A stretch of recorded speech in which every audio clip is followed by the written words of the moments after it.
Assalamualaikum warahmatullahi wabarakatuh. Halo semua, kami dari kelompok akuntansi keuangan menengah Grup C ingin mempresentasikan hasil tugas kami terkait dengan soal P5.6 dan P4.3. Sebelumnya, izinkan kami untuk memperkenalkan diri kami masing-masing terlebih dahulu. Namaku Magna Renjani dengan NPM akhir 248. Assalamualaikum warahmatullahi wabarakatuh. Perkenalkan, nama saya Nafisa Kirina Hikari dengan NPM 240130100217. Assalamualaikum warahmatullahi wabarakatuh. Perkenalkan, nama saya Yasin Tadmin Raini dengan NPM akhir 330. Perkenalkan, nama saya Rekta Ulia Dionisa dengan NPM akhir 402. Perkenalkan, saya Maria Enzela Primaningtyas dengan NPM akhir 70. Di sini saya akan menjelaskan jawaban dari soal P4.3, yaitu yang income statement atau laporan laba rugi dari Thomson Ltd pada periode 31 Desember 2022. Di sini yang pertama kita akan mencari net sales dulu, yaitu dari sales revenue dikurangi dengan sales discount dikurangi sales returns and allowance yang menghasilkan $1.068. Kemudian kita simpan dahulu. Selanjutnya kita akan mencari cost of goods sold atau HPP, harga pokok penjualan, yaitu dari merchandise inventory pada 1 Januari sebesar 89.000, kemudian purchase atau pembelian, purchase dikurangi dengan purchase discount sebesar 10.000, jadi net purchase-nya yaitu 600 dikurangi dengan freight in-nya 20.000, ditambah yaitu 20.000, jadi hasilnya 620. Kemudian merchandise available to sell itu dari merchandise inventory ditambah dengan freight in, yaitu menghasilkan $709.000. Kemudian untuk menghasilkan cost of goods sold-nya, kita perlu mengurangi dengan merchandise inventory pada 31 Desember sebesar 64.000. Jadi, kita menghasilkan cost of goods sold-nya atau HPP-nya sebesar 645.000. Selanjutnya, gross profit atau laba kotornya, jadi net sales dikurangi dengan cost of goods sold menghasilkan 423.000. Kemudian ada beberapa beban yang ada pada perusahaan ini. Yang pertama adalah selling expense, kemudian administrasi expense, yaitu di total sebesar 331.000. Ada lagi yaitu other income and expense yang terdiri dari gain on sale of land yaitu 30.000, kemudian rent revenue sebesar 18.000. Jadi total other income and expense sebesar 48.000. Untuk menghasilkan income yaitu dari gross profit dikurangi dengan total expense dan ditambah dengan total other income and expense karena kita hanya menghitung income-nya saja, tidak ada other expense-nya. Kemudian hasilnya yaitu 140.000. 140.000 ini belum dikurangi dengan pajak. Jadi kita perlu menghitung dengan pajaknya dulu. Yaitu teksnya adalah 53.900. Jadi net income pada perusahaan ini sebesar 140.000 dikurangi 53.900, yaitu 86.100. Untuk mencari earning per share, kita perlu membaginya dengan ordinary shares sebesar 30.000. Jadi net income dibagi dengan ordinary share menjadikan hasilnya adalah 3. Jadi earning per share-nya adalah 3. Berikutnya adalah written earning statement dari perusahaan Thomson ini dengan rincian sebagai berikut. Written earning awal sejumlah 160.000 pound sterling dikurangi dengan net income sebesar 86.100 pound sterling dan cash dividend sebesar 45.000 pound sterling, maka hasilnya adalah written earning akan berjumlah 201.100 pound sterling. Saya akan menjelaskan soal 5.6 yang A, yaitu tentang cash flow statement Lansbury Inc. Pada Desember 2022. Di sini tertulis net income sebanyak $32.000, lalu ada pertambahan dalam depreciation expense sebesar $11.000, lalu ada gain on investment sebesar $3.400, dia dikurangi karena itu adalah non-operating. Lalu pada akhir tahun terjadi kenaikan dalam account receivables yang tadinya $21.200 menjadi $41.600. Berarti ada kenaikan sebesar $20.000. Karena pada account payable ini tidak berubah apa-apa, jadi kita tulis sebagai net operating cash flow. Net cash dari operating activities-nya adalah sebesar $9.200. Selanjutnya dari investing activities, ini kita ada sale of investment sebesar $15.000 dan purchase of land sebesar $18.000. Yang berarti total net dari investing activities-nya sebesar minus $3.000. Selanjutnya di financing activities, di sini ada issuance of ordinary shares yang bertambah $20.000, lalu ada retirement of long term notes yang berkurang sebesar $16.000, lalu membayar dividen sebesar $8.200. Net cash dari financing activities ini adalah sebesar minus $4.200. Lalu kita totalkan dari semua activities dari operating, financing, investing.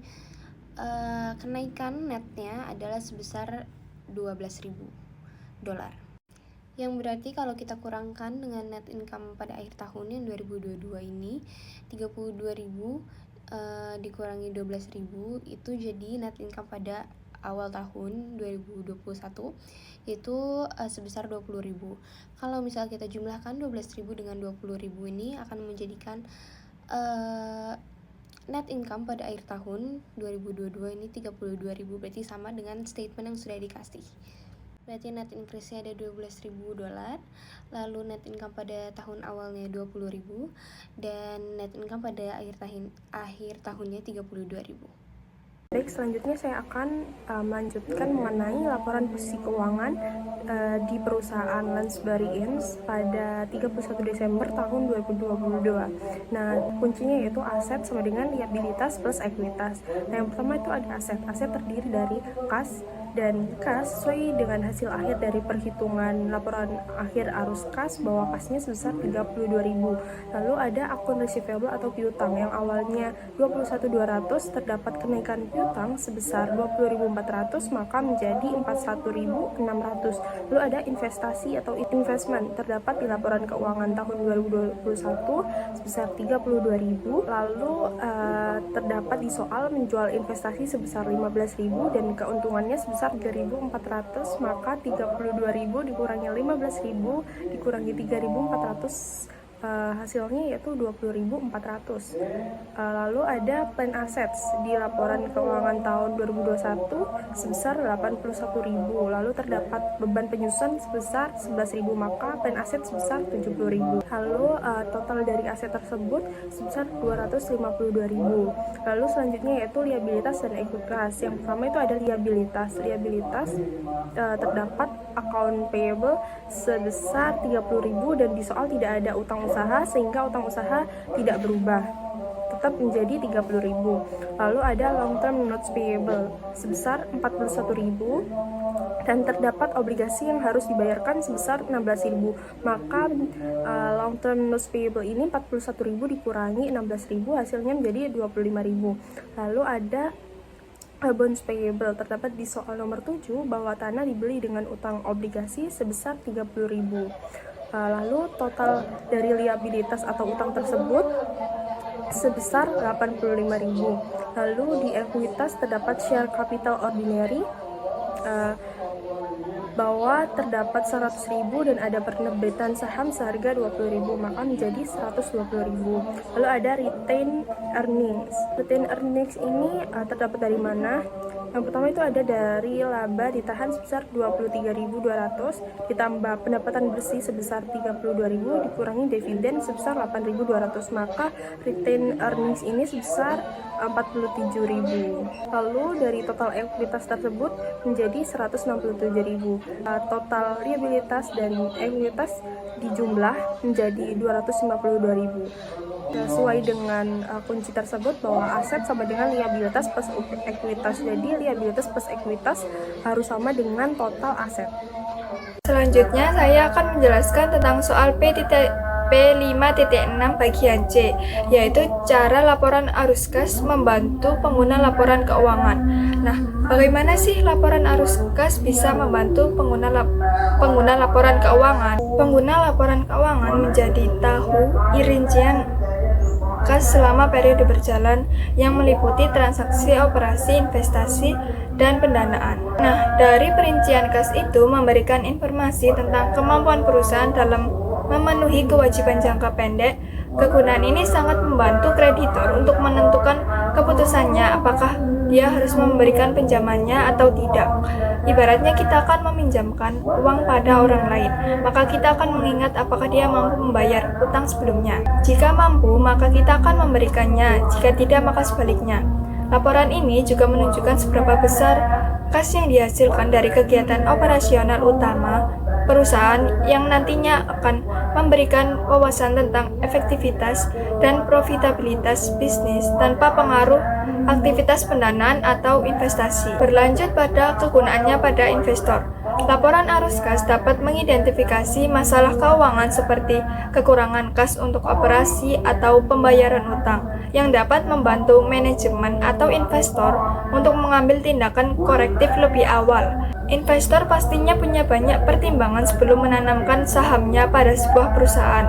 Penurunan kas yang signifikan bisa membuat investor itu berpikir berulang kali.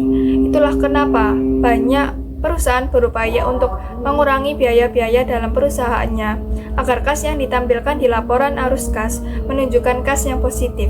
Melanjutkan pada slide selanjutnya, yaitu menjelaskan tentang analisis arus kas bebas dan dua rasio dengan perhitungan yang berbeda. Saya akan membahas tentang arus kas bebas terlebih dulu. Apa sih arus kas bebas itu? Arus kas bebas adalah jumlah arus kas diskresioner yang dimiliki oleh perusahaan. Rumusnya seperti ini. Kas neto yang diperoleh dari aktivitas operasi dikurangi dengan pengeluaran modal dan dikurangi dengan dividen. Maka dari itu, $19.200 dikurangi dengan $18.000 yang didapat dari pembelian tanah dikurangi dengan dividen sebesar $8.200 menghasilkan arus kas bebas sebesar $7.000. Beralih ke kedua perhitungan rasio yang tergolong ke dalam rasio likuiditas.